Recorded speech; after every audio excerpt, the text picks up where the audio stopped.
E aí, beleza? Na aula de hoje a gente vai começar um novo conteúdo. A gente vai começar a ver sobre eletromagnetismo. E para isso a gente vai ter uma introdução de alguns conceitos básicos lá no quadro. Vamos lá ver?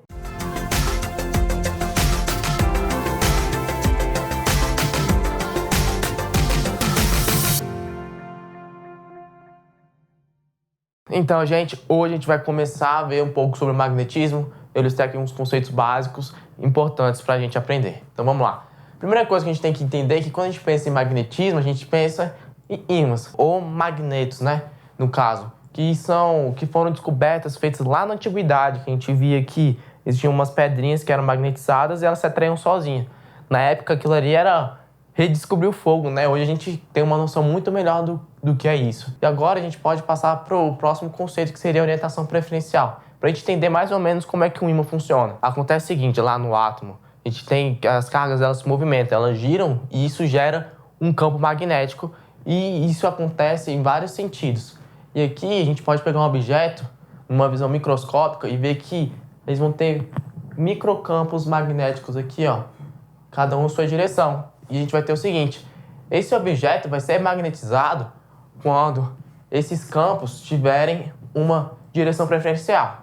Nesse caso, a gente vê que a direção deles é zero, né? A gente soma vetorialmente todos esses vetores, é zero. Então esse corpo não é magnetizado. Mas, se a gente vê que isso aqui vai ter um sentido preferencial, a gente vai ter que esse objeto vai estar magnetizado. Então, por exemplo, se a gente trocar algumas dessas setinhas aqui, ó. Se a gente fizer um campo assim, ó, por exemplo, deixa aqui, pode deixar essas aqui para baixo, pode deixar essas aqui para cima. Então, vendo que fazendo essa soma, a gente vai ter um campo resultante mais ou menos para cá. Aí a gente vai ter que esse objeto é magnetizado. Esses aqui, então, vão ser os domínios magnéticos de um corpo. Vão ser regiões muito pequenas em que a gente vai ter alguns campos magnéticos aqui resultantes, beleza? Tendo isso em mente, a gente pode passar agora para uma lei, que é uma lei que a gente viu na primeira aula, que é a lei de atração e repulsão. Só que na primeira aula que a gente viu, que foi de eletrostática, a gente usava cargas. Em ímãs a gente não tem cargas, a gente vai ter polos. A gente vai ter o polo norte e o polo sul.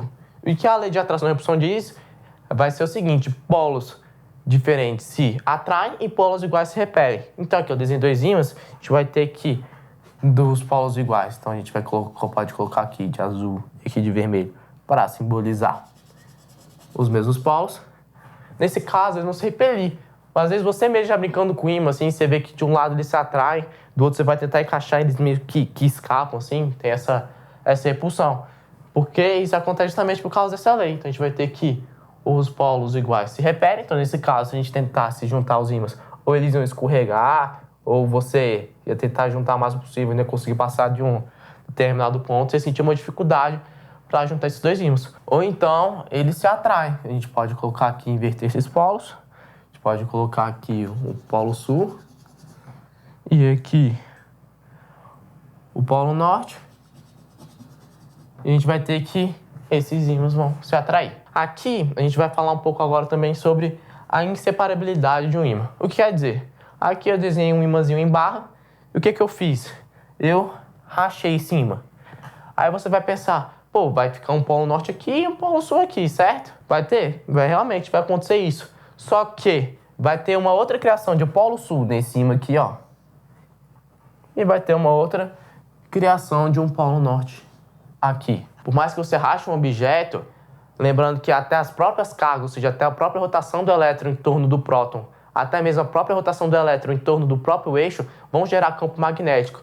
Então, por mais que você divida um objeto, você sempre vai ter um polo norte e um polo sul. Dividir o objeto magnetizado, ok? E aqui a gente vai ver um pouco de linha de redução. Para entender um pouquinho, a gente vai ver o seguinte. A gente vai ter, eu vou desenhar aqui um ímã em barra para vocês. Vou desenhar um ímã. Temos aqui um ímã em barra, certo? Desenhar aqui o polo norte e o polo sul.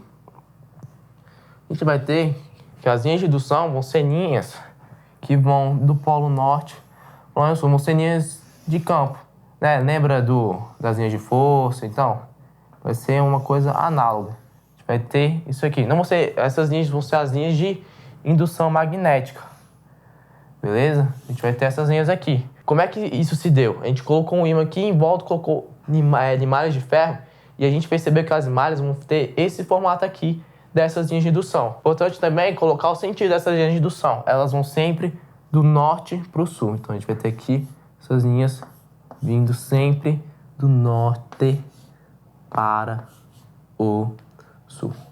Então, beleza? Então aqui, ó. Isso é importante para a gente depois definir o campo magnético, que o campo magnético vai ser a reta tangente às linhas de indução. Ou seja, a gente vai ter o campo magnético aqui, esse aqui vai ser o campo magnético, aqui, ó, outro campo magnético. Então vão ser sempre retas tangentes, a essas linhas de indução. Tendo isso em vista, a gente pode encerrar nossas aulas de conceitos básicos e na próxima aula a gente vai começar a introduzir como a gente pode gerar campo magnético usando corrente elétrica. Então, eu espero ver você lá, hein?